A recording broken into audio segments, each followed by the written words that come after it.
Alright, so if we're getting an error like file format and extension don't match in Excel, here's the solution for that. First of all, you need to simply go with the file on to the left upper side and simply go with the save as. Now you need to select the browse option, and then from the save as option, firstly you need to give it a name, like I'm going with one, and then save as type, you need to select that one.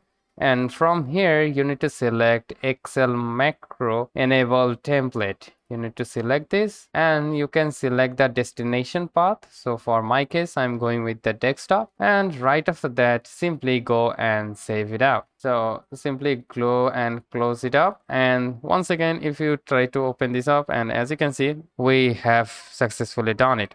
So that's how you can simply fix the issue file format and extension don't match error. So hope this video helps. If yes, please leave a like and have a very good day.